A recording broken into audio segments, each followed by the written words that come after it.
Are we there yet? No. Are we there yet? No. Are we there yet? No. Are we there yet? No. Are we there yet? No. Are we there yet? No. Are we there yet? No. Are we there yet? No. Are we there yet?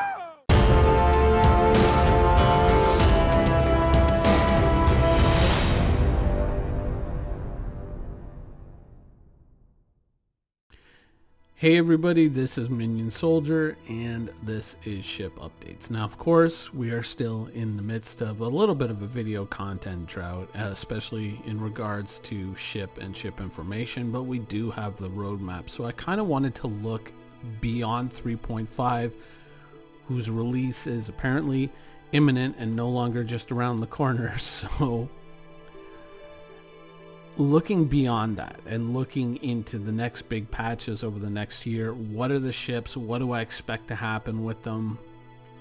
That was one of the things that I kind of wanted to discuss in this video, and I was kind of looking for an opportunity to kind of dig into these things.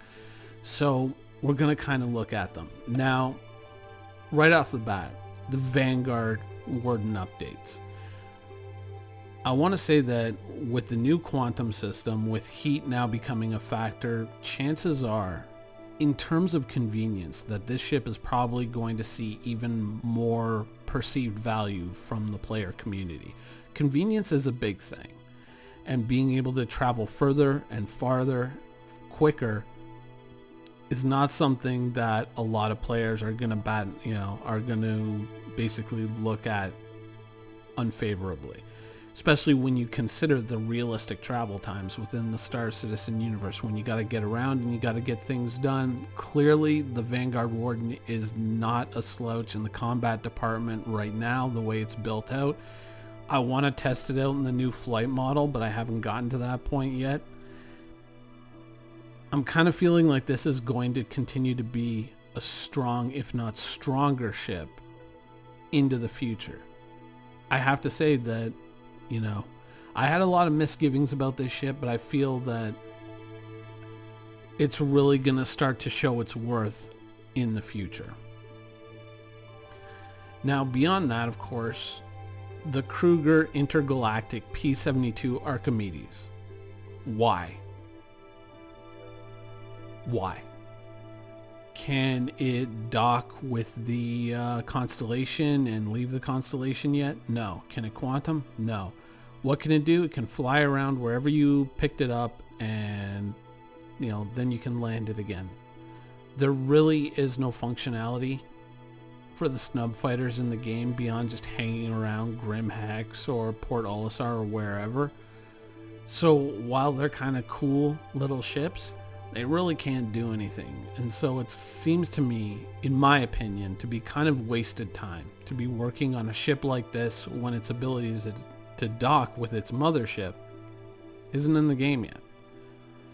Docking on the whole is just not there yet. So why is this ship getting any type of production time? I don't know. 890 jump. I kind of feel, and I already know one person who's going to, take issue with this comment. I kind of feel like this ship is going to slip, and it's going to get bumped into 3.7. The reason why is because obviously there was a lot of feedback in regards to the 600i, and there was a lot of feedback in regards to the Connie Phoenix, and a lot of things that, CIG probably had to take a second look at and say, shit, we really got to, as far as luxury ships go, this is the big boy. This is, the top of the pyramid. And so chances are they are really going to take their time and really try to knock it out of the park with the 890 jump. So I would not be shocked to see the ship slip into 3.7 to get a little extra love and a little extra care and finish, and possibly a little bit of a refactor in certain areas to avoid making the mistakes that were made with the 600 and the Phoenix. So I kind of feel like this one's going to slip. Banu Defender. I'm very curious to see if any changes were made to this, whether these were shortened or the angle was changed a little bit. It doesn't appear like it was, even though CIG said that they were going to take a second look at this. I don't know. So this is still a ship that obviously there could be some very valuable interplay with the merchantman. I feel bad even saying the name of that ship. But the problem is once again with the heat system. How is this ship going to follow the merchantman around when it's going to now suffer with, you know, this added incapacitation when it's trying to travel long distances to escort this ship, unless this ship is being refactored in some way to carry the Banu Defender. So I'm still very curious to see where this is going to end up, but my instincts tell me that it hasn't gotten that. They're not really thinking that far ahead with this ship, and they're probably just trying to kind of push it through, get it off the production schedule and move on to the next thing. I'm hoping they've done something. I'm hoping that when it comes out, we're going to find out a lot more about how it plays with the Banu Merchantman, but I'm not expecting it. Why? Once again, why? Currently, completely useless. Can't dock with this, can't quantum, can't do missions with it. Really? What's the point? Why is this ahead of any of these other ships? There's no reason for it. Now moving on to 3.7. Vanguard Harbinger and Vanguard Sentinel. Now I fully expect that both of these are going to make the date. Obviously, when you've got the Warden in place, getting these done should be a lot easier unless they hit a major problem with this. I don't think that it's going to impact these and that these are going to be right behind it. I'm hopeful that these don't experience kind of what happened with the Cutlass Blue and the Cutlass, Red, which was the black got finished and then they were like, okay, well, you know what? Let's put these aside because everyone wants the 600 right now, sort of. And we'll do them at a later date. I expect these to come in on time. And out of the two, obviously the Harbinger is the one to look for because that's the one with torpedoes, and as more and more bigger ships get into the game, that potentially makes this thing pretty devastating. Now they do have to refactor the interior, so it could take a little time, but I don't feel that they're that far behind since we've already seen video of some of the changes that they're proposing. Seems like they're already kind of ahead of the game. The Drake Cutlass Red. How long have we waited for this? I mean, this was a ship that was hangar ready ages ago and waiting to be made flight ready ages ago. There it is, NPC healing. So this is kind of a big thing. Being able to have a ship like the Cutlass Red and have basically its job, its work potentially in the game at the same time is a big deal. Really only the Prospector and the Haulers have had that luxury. So being able to kind of take the Drake Cutlass Red out and actually heal players and do something like that, even if it's rudimentary, this is tier 0 implementation, blah blah blah, that's kind of a big deal. And there's a lot of people who are probably looking forward to finally getting this ship in game and finally being able to use it for what it's intended for. This is something that is long overdue, which makes me kind of question why this is here and why this is here and why that's there. But if it is to go along with, healing and medical gameplay implementation, I can kind of understand it.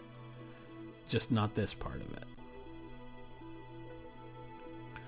So 3.7, it seems to be a little bit slim on ships, and so that's kind of why I feel that some things are going to bleed over into 3.7, because this is kind of thin for the ship team.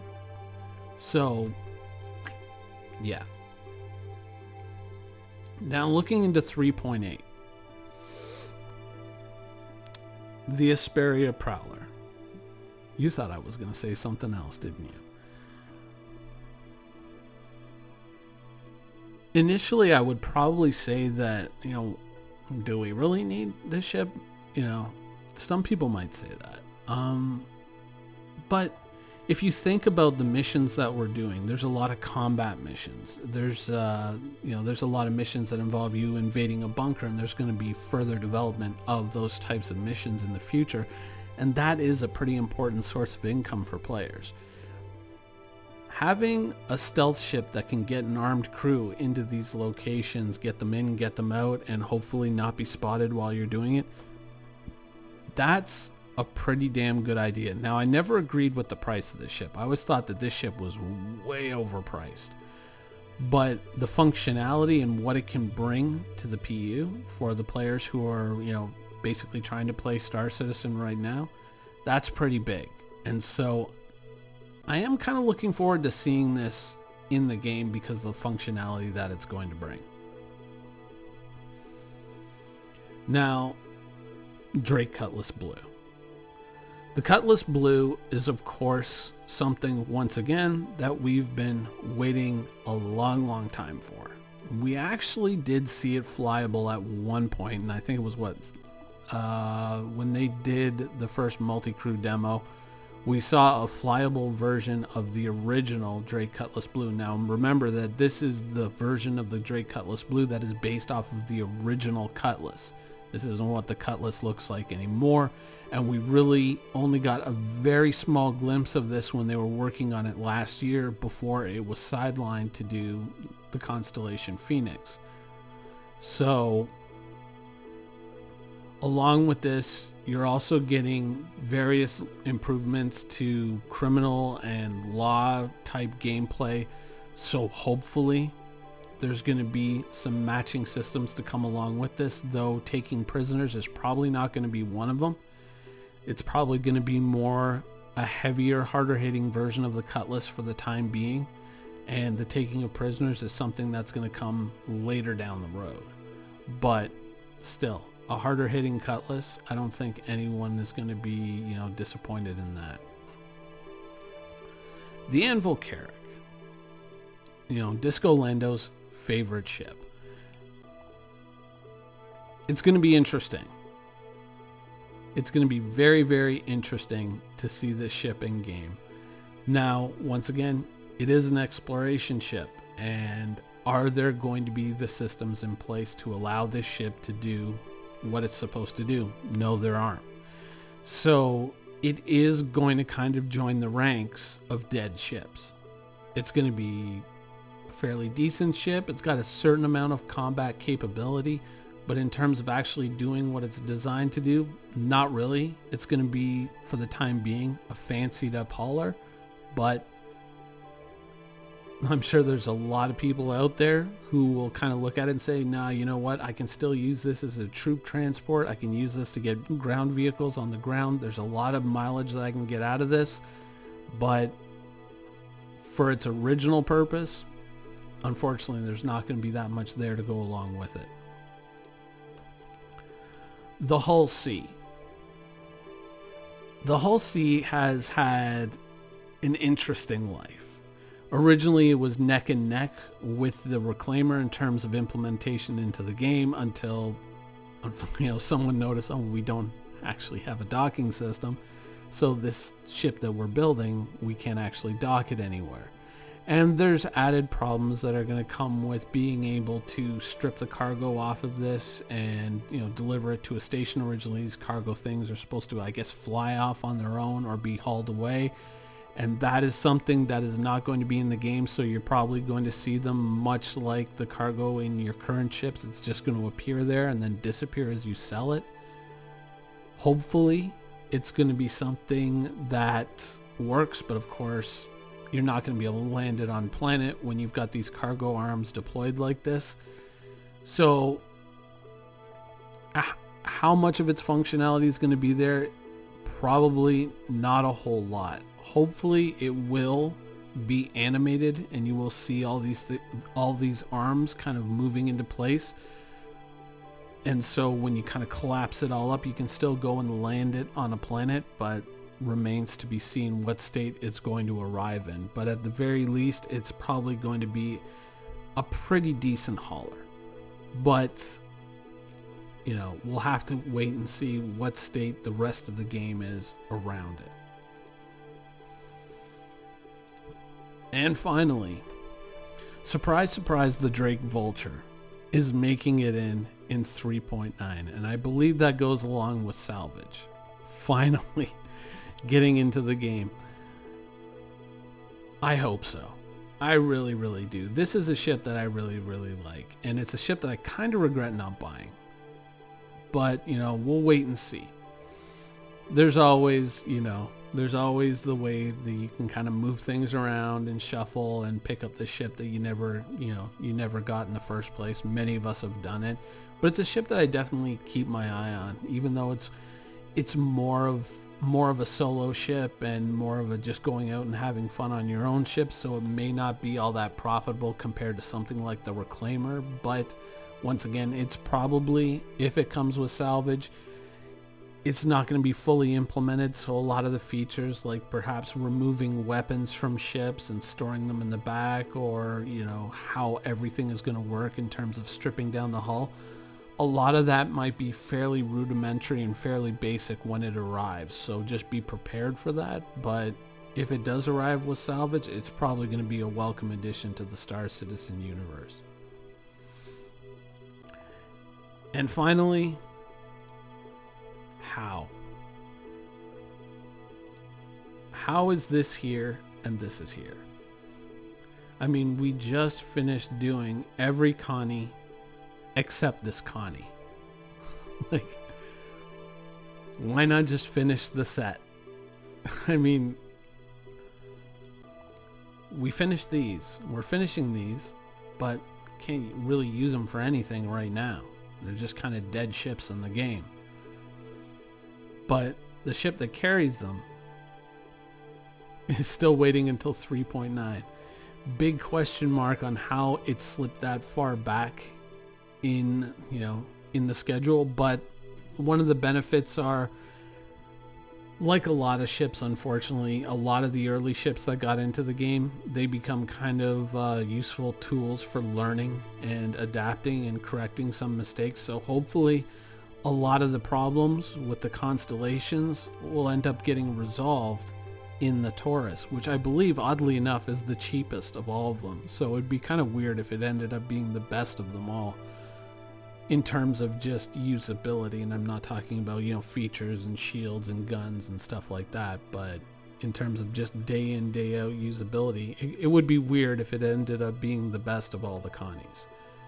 But that is the next year and a bit in Starships and Star Citizen. Hopefully this, you know, some of these things get fattened out and a few other ships slide in to the schedule. I know of a few that could easily be dropped from the schedule because they're pointless, but it does look like it's going to be a fairly interesting year.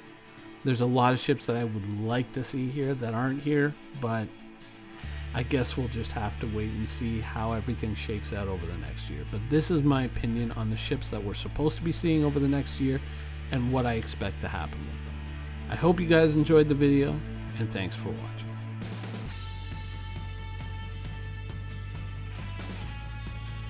Thank you for watching. So if you want to keep up with the latest and greatest in Star Citizen and Squadron 42's development, please follow us on our social media channels. See you soon.